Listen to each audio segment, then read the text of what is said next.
Number 542 in the Imprint range, and the first film from the Sidney Lumet Volume 2 box is The Wiz. A Motown late 70s adaptation kind of The Wizard of Oz. We're going to follow the yellow brick road through 1970s New York. The Wiz is a reimagining of Oz as a kind of musical set against urban fantasy version of New York City. Dorothy is swept away into a strange world where she meets Scarecrow, Tin Man, the Cowardly Lion, each searching for something that they lack.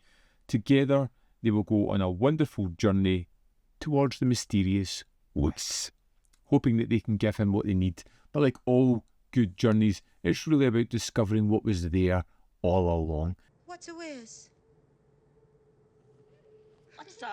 What's a whiz? Oh, darling. I have heard a hell of a lot about The Wiz. It's one of those movies that has a reputation. It was often regarded, or whenever I read about it, in a derogatory sense. And going into this one, I wasn't quite sure what I was going to get. Being a fan of The Wizard of Oz, I was, curious, and having Sidney Lumet as a director, I wanted to see where this was going to go. And very early on, I discovered a really fun version of this story. I love the production standards here, the sets that are created, the characters and how they change, how they fit into this late 70s New York is just incredible. I think they're really fun, they're really inventive, and you can see a really big budget behind this film pushing it forward. Send up the one with the silver slippers.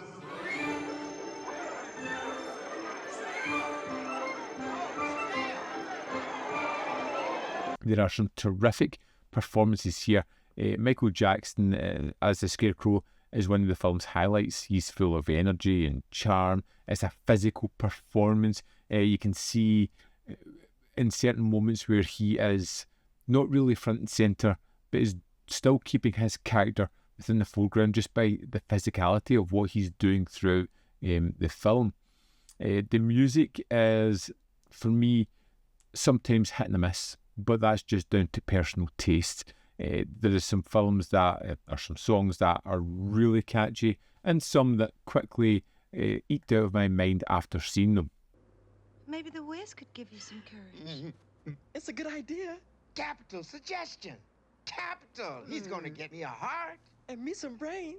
There is, like I said, a visual ambition to the film. I really was impressed by the sets and the design and the way they're used within the musical dance numbers. There is something really inventive at hand here, and you can understand why it's been reappraised over the years. It's got these catchy numbers, most of them. It's got some interesting changes and twists and turns. The change of locale and how it's moved into late 70s New York is really fun and inventive.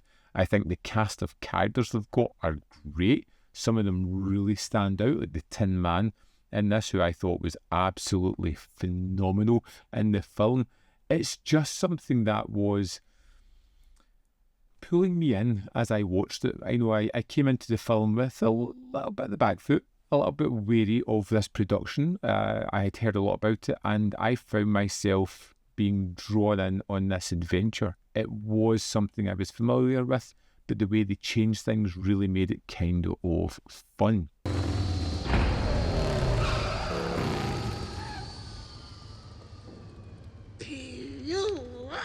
What's happening? It's a strange film for Sidney Lumet, who's known for sort of grounded dramas, and here he goes big, bold, theatrical. There is certain moments where he really brings the camera back to focus on the entire set and the production of dancing that's going on there, and it just looks incredible. There is a sort of fun, kitsch way the film just shines now. Like I said, going into this one, I wasn't sure. Coming out of it, I was won over. I loved the idea of the production. I love when the yellow brick road leads into New York and we get Richard Pryor as the Wiz, it just keeps building upon that. There is some freaky and absolutely disturbing designs that we have here as well, which I thought was terrific. Some of the costuming is just jaw-dropping. When we get to the evil Witch of the East at the end of the film, her people that are making the clothes for her look grotesque and garish and awful, and it's just an insight into the wonderful idea and the mind behind the film. The driving forces, the creative forces in this one really do shine throughout it. I was pleasantly surprised by The Wiz. This is something I would go back and check out again. For something that I have shied away from the longest time, I found it to be really wonderful and an absolute joy to go back and actually sit down and check out. There is a couple of extras on this disc, so we'll jump in and have a look at it. Here we are in the disc for The Wiz. Let's go to special features. First up, there's an audio commentary with film critic and historian Lee Gambin, author and professor Dr. Alfred L. Martin Jr., actor Mike Hayes, and assistant director Lewis Gold.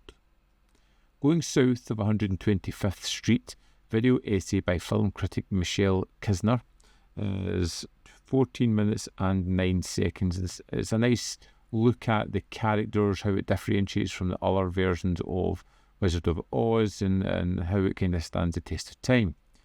The Library of Congress interview with production designer Tony Walton is an incredible 1 hour, 24 minutes and 12 seconds and covers pretty much everything about the production of The Wiz. Wiz On Down the Road is an archival featurette which runs at 12 minutes 30 seconds. And there's a theatrical trailer. That's the extras for The Wiz.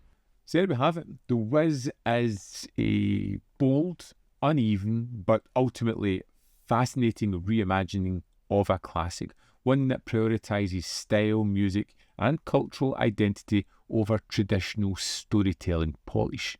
Doesn't always hit the mark, but when it does, it's exceptional. I'll leave it there.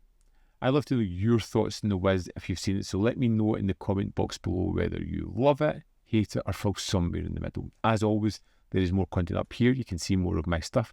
In the description box below are links to Patreon, membership program, and manvfilm.com. Always in which you can support me. Thanks for watching. We'll see you next time.